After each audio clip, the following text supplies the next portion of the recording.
talks about cool hair, Bill's going to show you how to store food in the woods, and I'm going to make a real neat clock out of beer bottles.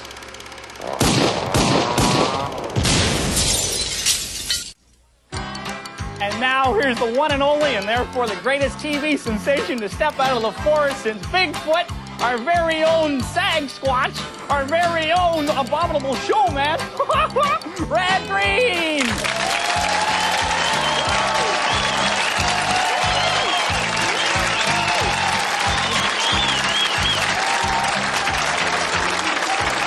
Thank you very much. Thank you, and thank you, Harold, for getting the show off on the wrong Bigfoot. Absolutely no problemo, Uncle Red. Boom. I will now cross over to join the host. Maybe you should cross over and join the Women's Navy. Well, now that Harold has put his big foot in his big mouth, we can get on with the show. And actually, Harold has been a bit relevant just as a fluke here because this week we've actually discovered we have a monster right here in Possum Lake, which we've nicknamed Pessie.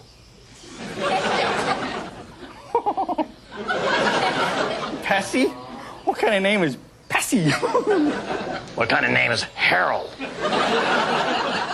Well, it's just, it's a monster. So you have a monster's name, like Gargo, like that, or Razor Mouth, or, Fire Beater, Something that sounds like a video game, Oh, no, Harold. I mean, the Loch Ness monster's named Nessie, so we figured the Loch Possum monster should be named Pessie. We thought about calling it Posse, but that kind of implied there was a whole bunch of them, And then we went through the other vowels.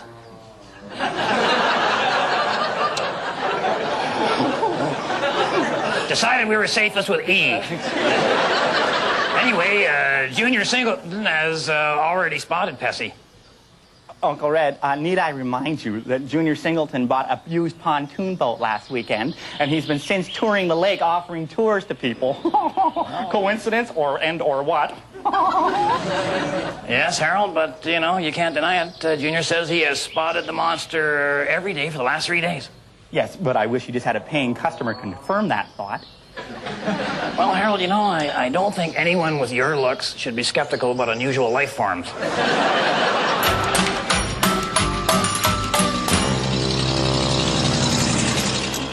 Take time to read. Take time to read. That's a good deed to read. Go to the library and get out a book. They have 2 or 3 that are worth a look. If I hadn't gone, my mind would be poured. And how else could I find out so much about Curious George? This week in Handyman Corner, we're going to show you something you can do with some of those beer bottles you got lying around the garage or down the basement or whatever. I found these bottles in the cushions of the couch. Now, ordinarily, I would just throw these out or take them back for a refund, but I'm going to show you how you can make yourself a darned interesting clock. Now, the first thing you're going to need is something big and flat to hold all the mechanism for the clock. Excuse me a minute.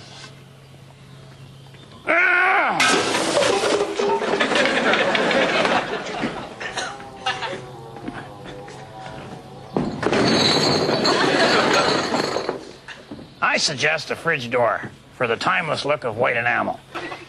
And you're also going to need an electric motor like this one to feed the bottles into the clock. And you're going to need a work glove. Just one. That's going to help feed the bottles as well. So you just need one. You can sell the other one to the neighbor's kid, and he can go out and be a rock star. Now, you got to soak this thing in a solution made up of mercury, lacquer, rubbing alcohol, gasoline, and paint stripper. Or as we call it, Possum Lake. There we go.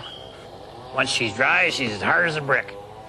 And then you stick the glove onto a 1x3 or a 2x2 or whatever size piece of wood you find when you're over at your neighbor's garage telling his kid the other glove.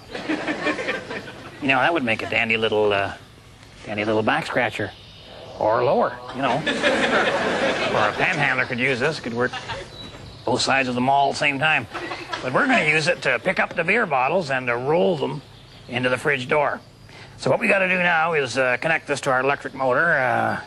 You stick it on there, you'll have a little hole in there, and you can just drop a nail through and then bend her over. Or I guess you could use a cotter pin if you're made of money. And now what you do is line her up. So it's going to go right into the fridge door, and I think we're looking pretty good. Why don't we put a beer bottle in the glove and give her a try. There we go. Now, as soon as I plug the motor in, that should just lay that bottle in there as nice as you please.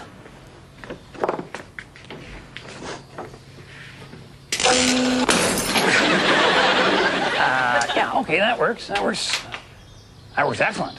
It's just maybe just a tad fast, so we'll slow the electric motor down, which is easy to do. You just open them up and you can just start cutting windings until your wrist gets tired.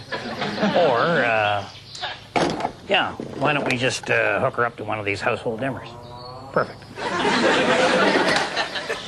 All right, now you may have to jimmy around with the dimmer to get the motor down to exactly 1 revolution per minute, Greenwich time, AM. But once you do, by golly, you're all set up. And here's how she works. The glove now is going to pick up the beer bottle from the basin. That's our supply. And in exactly every minute, right on the button, she brings it over, drops the beer bottle right here onto our top shelf, which is our minute shelf. And that carries on until you get 9 bottles on there. On the 10th bottle, the weight all changes, and she swings down, and 9 of the bottles drop into the eaves trough and carry right on back into the basin for a supply again.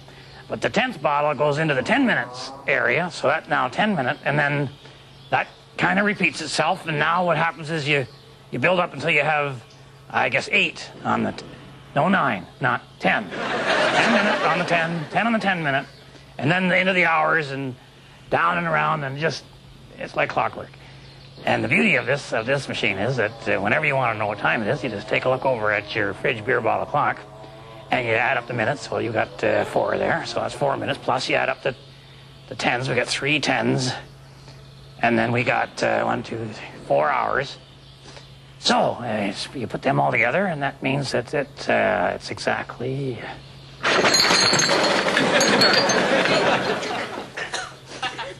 Time for a beer. This would make a dandy alarm clock, wouldn't it?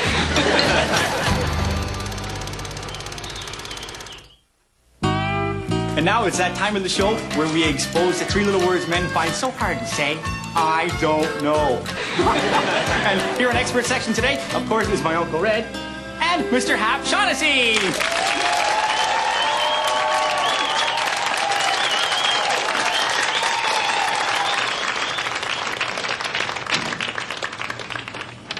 Dear experts, I do not consider myself a stupid person, such as, say, my brother, but try as I might, I do not understand Einstein's theories of relativity.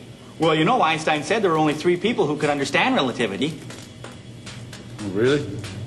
I wonder who the other one is. You understand relativity, Hap? Just the stuff I worked on. Oh, you worked with Einstein, did you? Yeah, well, when he started out, I gave him a hand with his relativity.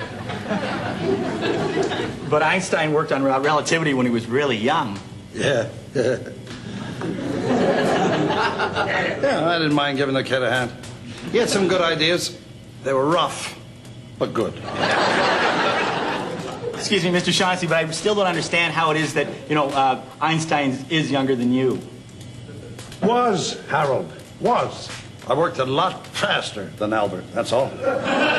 Much, much faster, so we aged at different rates. Yeah?